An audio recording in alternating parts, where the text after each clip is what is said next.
So after crossing over Ganga, they reached the city of Mithila. And there, Vishwamitra told King Janak that Ram and Lakshman would like to see his famous bow, the Shivadhanush. Janak said, let me tell you the story behind this bow.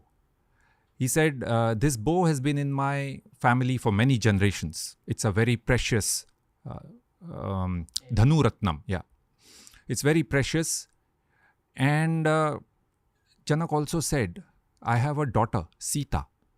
I found her while clearing some land for a yajna. So Sita means the line drawn with a plow.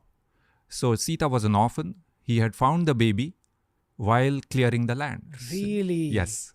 Because the story we hear when we're growing up is that she came out of the earth. That's a beautiful way of depicting it, right? He's clearing the land with his plow and he finds the baby. And you could describe it like that. But yeah, she was Ayonija. Ayonija means orphan. Damn. And that's written? Yes.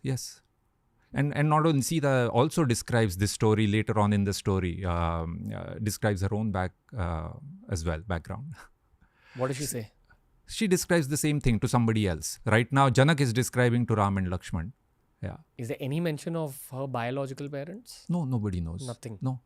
Because she was found as a child. Okay. Yeah. And Janak adopted her and he was extremely fond of her. Loved her more than his own life. Right. One interjection I'd like to make here is that, again, when you're growing up in our country, going back to the narrative about Vishnu and Shiva, they had consorts, right? Even Ma, the divine feminine, has a consort by the name of Shiva. But speaking just about Vishnu and Shivji, Vishnu's consort is Ma Lakshmi, Shivji's consort is Ma Parvati. And they say that whenever Vishnu Bhagwan takes an avatar, Bhagwan meaning God, whenever the god Vishnu takes an avatar, his consort, Ma Lakshmi, will also take an avatar in order to give him company in earthly realms. Is there anything mentioned about this aspect? That reference is coming fairly Okay. shortly. So Sita is, she was found as a child, and when she grew up, she became of marriageable age. There were many suitors who sought her hand. And Janak said that she will only marry the greatest of all warriors, the most powerful of them. And in order, the test he kept for finding out who's the greatest the test was to lift the Shivadhanush. It was extremely heavy. Many people could not even move it. To lift the Shivadhanush, put a string it, and operate it. Okay, so this was the challenge for any suitor for Sita's hand. Many people tried, but all failed. You may have heard of this story also as being played out in a auditorium or a hall, right? But in the Valmiki Ramayana, that's not like that. Many people had already had a hand. When Ram and Lakshman came, Janak told them the backstory, that they have been suitors, but nobody has been successful.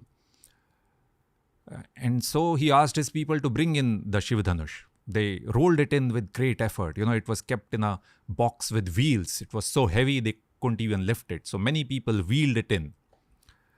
And then Ram opened the box. He lifted it with ease, leelaya, as though it were mere play. He put a string and then pulled the string so hard all the way up to his ear. And because of the tension, the bow was bending, right? And then it suddenly snapped into two pieces.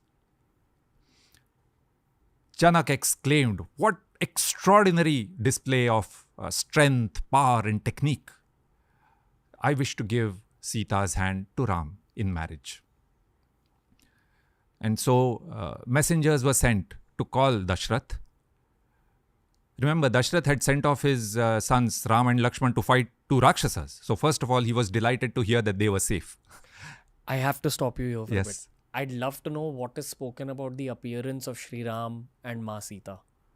Are they described in terms of how they looked? Yes. There is a physical description coming later. I can tell you how. So much later in the story, Sita asks Shri Hanuman to describe Ram because he has come as his messenger. She wants to make sure that she's actually seen him.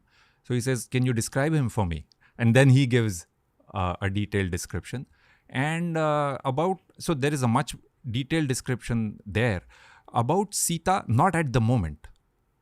Okay. Yeah. But again, it comes later. Yeah. Again, I'm asking this from the perspective of the audience visualizing. Sri Ram was, of course, very powerful, handsome, regal, but also pleasant. He had one of the things that you hear many times, Ajanubahu, very long-armed. You could not see his shoulder blades. The muscles were so strong, extremely muscular. And yes, so that is the description of Sri Ram. And Sita as well, very, she had all the great qualities of beauty as described.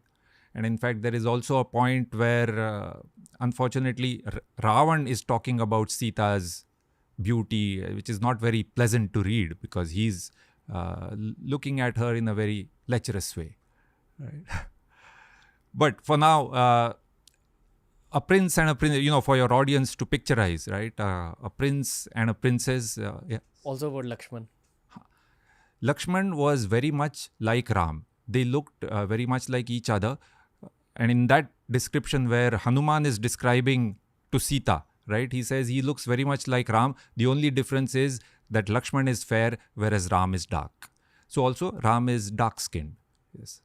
You would have seen in many depictions, they show him in a dark blue color, but actually it's, dark skin. Got it. Okay. Right. So, Dashrath is called. He comes to Mithila with a great army, bearing gifts together with his advisors. And there the marriage of Sri Ram and Sita is finalized. Not only that, Lakshman is also married to Sita's sister, Urmila. And Bharat and Shatrughna get married to Sita's cousins, Mandavi and Shrutakirti. So all four brothers get married. And then Vishwamitra from there goes off to his ashram. What geographical location are we supposed to understand? Mithila is east of Ayodhya in the foothills of the Himalayas. Okay. So Ayodhya, we are in the, northern plains of India. And east of that, south of the Himalayas, just in the foothills. Fair to say Nepal? Yes. Roughly. Yes. Because I have a lot of Nepali friends who say that, Sita Ma was from Nepal. I'd probably like to believe that as well. Okay. After the marriage, everyone returns back to Ayodhya. And we are about at the end of the first book of the Ramayana, Balakand. In the last few verses, Valmiki describes the growing love and affection between Ram and Sita. So once again, I'd like to show you some of the actual verses, how he has described it. So this is the end of the first book, Balakand of the Ramayana. And here it ends. Valmiki describes the growing love and affection between Ram and Sita. Smells so nice. Ram was extremely devoted to Sita. Gunad Rupa Gunachapi Pritir Bhuyo Bhivardhate. Sita was beautiful and had all the great qualities, and Ram's love for her grew ever more stronger. Tasyascha Bharta Dvigunam Hridaye Parivartate. For Sita, her husband was doubly dear. Antargatamapi Vyaktamakhyati Hridayam Hrida. They could read each other's minds, what was in their hearts, even when things were left unsaid. Ram and Sita were like Vishnu and Lakshmi. And with those words, the first book of the Ramayana comes to an end. Balakandam Sampurnam. Wow. Beautiful. So, if you enjoyed this clip from The Ranveer Show, we've uploaded a ton of other clips related to a ton of other topics. So explore the channel because there's something for everyone.